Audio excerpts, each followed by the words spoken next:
에스겔서 10장 9절에서 22절 말씀입니다. 내가 보니 그룹들 곁에 네 바퀴가 있는데 이 그룹 곁에도 한 바퀴가 있고 저 그룹 곁에도 한 바퀴가 있으며 그 바퀴 모양은 항옥 같으며 그 모양은 넷이 꽃 같은데 마치 바퀴 안에 바퀴가 있는 것 같으며 그룹들이 나아갈 때에는 사방으로 몸을 돌리지 아니하고 나아가되 몸을 돌리지 아니하고 그 머리 향한 곳으로 나아가며 그 온몸과 등과 손과 날개와 바퀴 곧 네 그룹의 바퀴의 둘레에 다 눈이 가득하더라. 내가 들으니 그 바퀴들을 도는 것이라 부르며 그룹들에게는 각기 네 면이 있는데 첫째 면은 그룹의 얼굴이요 둘째 면은 사람의 얼굴이요 셋째는 사자의 얼굴이요 넷째는 독수리의 얼굴이더라. 그룹들이 올라가니 그들은 내가 그발 강가에서 보던 생물이라. 그룹들이 나아갈 때에는 바퀴도 그 곁에서 나아가고 그룹들이 날개를 들고 땅에서 올라가려 할 때에도 바퀴가 그 곁을 떠나지 아니하며 그들이 서면 이들도 서고 그들이 올라가면 이들도 함께 올라가니 이는 생물의 영이 바퀴 가운데에 있음이더라. 여호와의 영광이 성전문 지방을 떠나서 그룹들 위에 머무르니 그룹들이 날개를 들고 내 눈 앞에 땅에서 올라가는데 그들이 나갈 때에 바퀴도 그 곁에서 함께하더라. 그들이 여호와의 전으로 들어가는 동문에 머물고 이스라엘 하나님의 영광이 그 위에 덮였더라. 그것은 내가 그발 강가에서 보던 이스라엘의 하나님 아래에 있던 생물이라. 그들이 그룹인 줄 내가 아니라.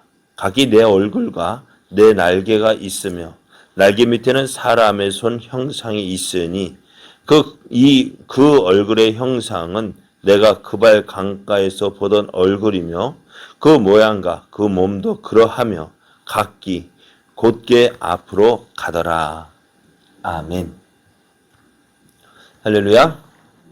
우리를 사랑하셔서 날마다 좋은 것 주시기를 기뻐하시는 하나님께서 오늘 우리에게 1월 27일을 허락하셨습니다.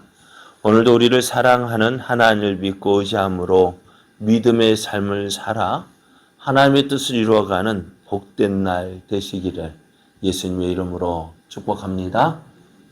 오늘 우리에게 주신 하나님 말씀을 통해서 하나님이 함께하지 않으면 아무것도 아닙니다.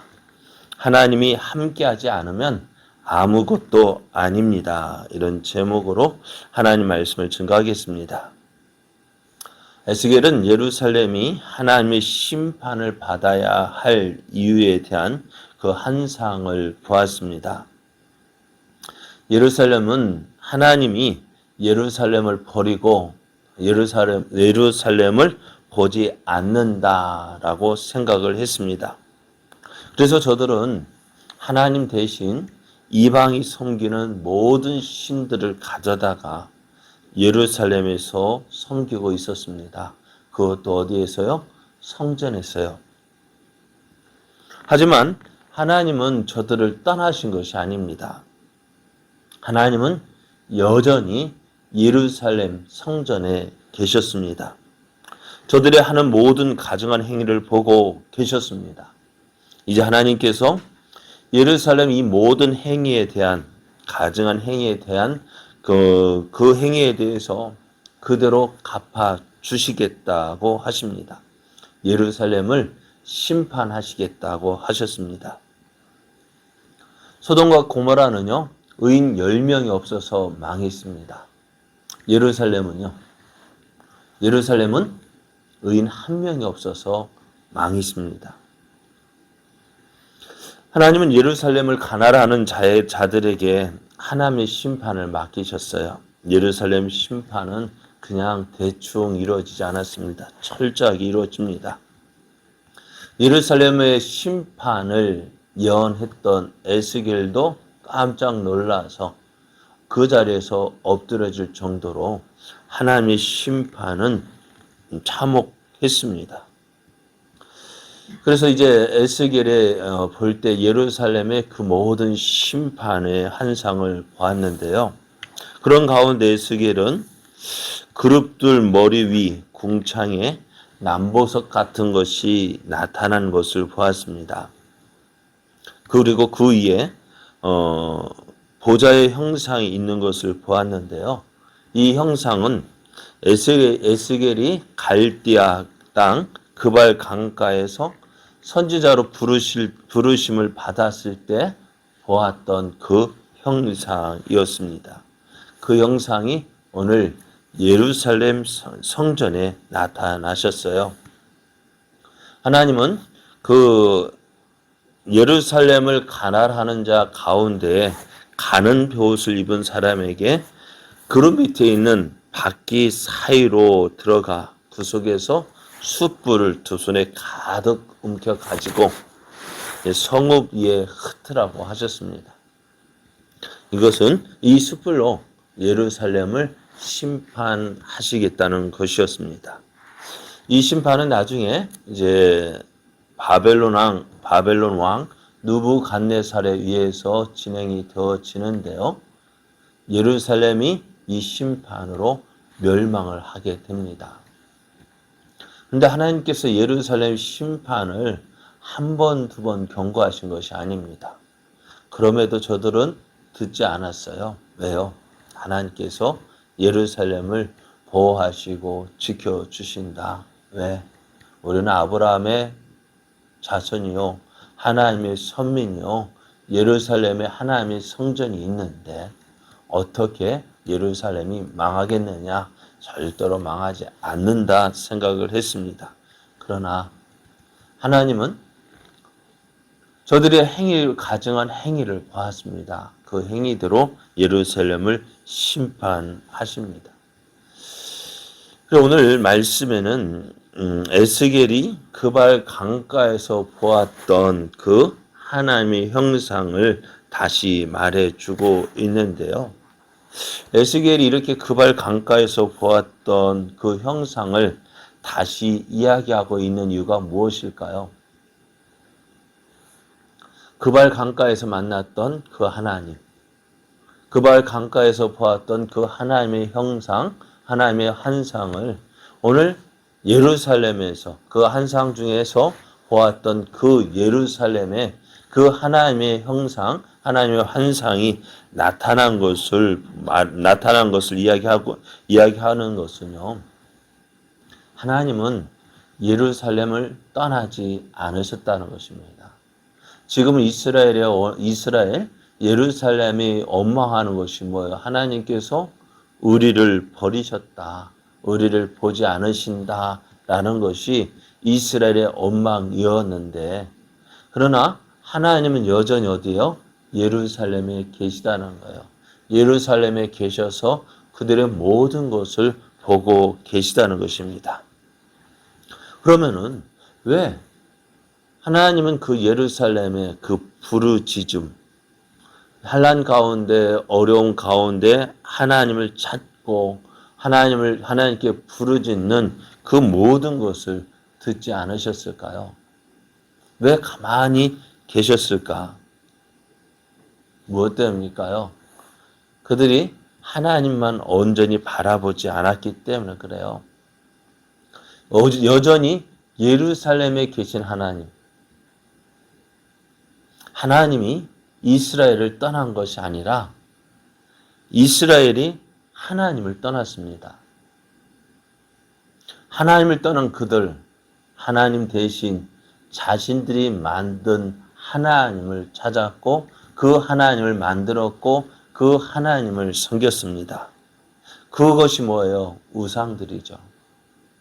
하나님께서 나의 기도 들어주지 않으시니까 어떻게 내 기도를 들어줄 만한 다른 하나님을 찾았습니다. 그 하나님을 가나안 족속들의 우상에게서 찾았고 또 다른 이방 족속들의 그 우상에서 찾았고 그래서 그들을 어떻게 해요? 그들을 하나님의 성전에다가 그것을 가져다가 그것을 하나님인 양 섬겼습니다. 그러니 어떻게 하나님께서 그들과 함께 하실 수가 없는 거예요. 하나님은 유일하신 하나님이에요. 우리가 여러분 많은 신들 다 사랑할 수 있을까요? 우리는 할 수 있다고 하지만 하나님은 그런 사랑 원치 않으셔요. 어떤 사랑? 하나님만 사랑하기를 원하셔요. 하나님은 하나님만 보기를 원하시고 하나님만 믿고 하나님만 따르기를 원하셔요. 많은 신들을 다 모아놓고 그 많은 신들과 함께 그 중에 한 하나님으로 섬기는 것이 섬김 받는 것이 아니라 누구만 오직 하나님 한 분만 믿고 그 하나님만 의지하기를 원하십니다. 그러니 하나님께서 어떻게 저들의 기도를 부르짖음을 들어주시지 않으셨어요. 그리고 하나님께서 듣지 않으시니까 이스라엘도 답답해서 우상을 찾았고 우상에게 도움을 구하지만 그 우상이 도움을 줄까요, 안 줄까요? 도움 주지 않습니다. 마치 사울이 평상시에 하나님을 찾지 않고 또 하나님의 제사장을 죽이고 하나님 없이 살았던 그가 마지막 전투를 앞두고 얼마나 답답했을까요? 하나님 그 답답함을 이야기합니다. 내가 하나님과 기도해도 하나님께 우린가 둔밈으로 하나님의 뜻을 물어도 꿈으로도 말씀으로도 하나님이 아무것도 말씀하지 않았다 했습니다. 그러니까 그래서 어떻게 답답하니까 누구를 찾았습니까? 신접한 무당을 찾았어요. 그러나 그렇다고 그 무당이 이 사울에게 도움이 될까요? 도움이 되지 않습니다. 자, 이스라엘이 하나님을 떠났습니다. 하나님의 성전에서 하나님을 섬기지 않고 이방의 우상을 섬겼습니다. 이런 이스라엘의 모습에 하나님이 있어야 할 이유를 찾을 수가 없는 거예요. 하나님을 모셔야 할 그 성전에 이방의 우상들을 가져다 놓고 그것을 하나님이냐 믿고 섬기고 있으니 그곳에서 하나님이 계실 수가 없는 것입니다. 결국 하나님은 하나님의 성전에 계실 이유가 없었고 하나님은 하나님의 성전에서 떠나십니다. 오늘 그 모습이 오늘 본문에 기록되어져 있어요. 여전히 예루살렘에 계신 하나님, 예루살렘의 성전에 계셨던 그 하나님이 이제 에스겔의 모습에 그 에스겔의 그 환상을 통해서 성전에서 떠나시는 그 모습을 보여주고 있는 것입니다. 이제 예루살렘의 성전은 하나님의 성전이 될 수가 없어요. 하나님이 떠난 예루살렘 결국 어떻게 되어져요? 바벨론에 의해서 멸망당하고 맙니다. 자, 이스라엘이 하나님을 버리고 이방의 우상을 섬겼습니다. 이들이 우상을 섬긴 이유는 하나님께서 우리에게 응답해 주지 않는다는 것입니다. 하나님께서 우리를 버리셨다는 것입니다. 그러나 하나님께서 이스라엘을 버리신 것이 아니라 이스라엘이 하나님을 버렸습니다. 이스라엘이 하나님을 떠났기 때문입니다. 그 증거가 뭐예요? 하나님께서 이스라엘 떠나지 않은 이 증거가 뭐냐? 계속해서 선지자들을 그들에게 보내주셨고 그들에게 계속해서 말씀하신 거예요. 그들이 듣지 않았습니다. 그들이 하나님께로 돌아오지 않았습니다. 하나님을 떠난 이스라엘 이제 하나님의 도우심을 받지 못합니다. 뿐만 아니라 이스라엘이 하나님 대신 택한 우상들도요, 그들을 도와주지 않습니다. 도와줄 수가 없어요. 왜요? 이방의 우상들은 다 사람이 만든 것이고 다 죽은 것이기 때문입니다. 이것이 이스라엘의 모습이에요. 지금까지 이스라엘이 될 수 있었던 것은 무엇 때문이냐? 그들과 함께 하신 하나님 덕분이었어요. 하나님께서 그들을 도우셨어요. 그들을 붙잡아 주셨어요. 그들과 함께 해 주셨어요. 그들의 모든 것이 되어 주셔서 그들이 가나안 땅을 차지할 수 있게 하셨고 가나안 땅에서도 그들의 모든 것을 지켜주시고 보호해 주셨어요. 하나님의 그 손이 그들의 울타리가 되어 주셔서 그 이방의 어느 누구도 감히 이스라엘을 넘보지 못하도록 하셨어요. 이제 그 도움의 손길을 거두십니다. 하나님께서 그 도움의 손길을 거두시니까 어때요?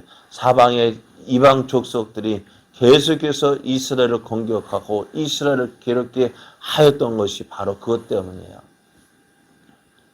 하나님이 떠나면 하나님이 함께하지 아니하시면은 아무것도 아닌 존재가 바로 이스라엘입니다. 또 바로 오늘 우리들입니다.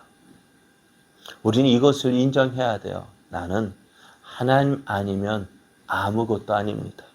하나님 없으면 나는 아무것도 아닙니다. 그래 아무것도 아닌 우리가 지금까지 지내올 수 있었던 것은 모든 것 대신 하나님이 우리와 함께 계셨기 때문이에요. 오늘 우리는 이것을 인정해야 됩니다. 나는 하나님 없으면 아무것도 아닙니다. 하나님 없으면 아무것도 아닙니다. 고백하고 우리가 하나님께로 나아가야 합니다. 우리가 하나님 없이 무엇이 된 것이냐 우쭐해 할 필요가 없어요. 하나님 없으면 아무것도 아닙니다. 오늘 이 사실을 하나님 앞에 고백하며 하나님, 난 하나님 없으면 안 됩니다. 하나님, 나를 붙잡아 주시고 나와 함께 해 주십시오. 내가 또 하나님과 함께 하겠습니다. 하나님을 떠나지 않겠습니다. 하나님을 붙잡고 하나님만 의지하겠습니다. 하나님, 내게 힘 주시고 내게 능력 주시고 또 나와 함께 하셔서 나를 통해서 하나님의 뜻만 이루어가는 그러한 삶 살아가게 해 주옵소서. 기도하며 나아가는 이 아침 되어 또 하나님의 풍성한 은혜를 누리는 오늘의 우리의 삶 되어지기를 예수님의 이름으로 축복합니다.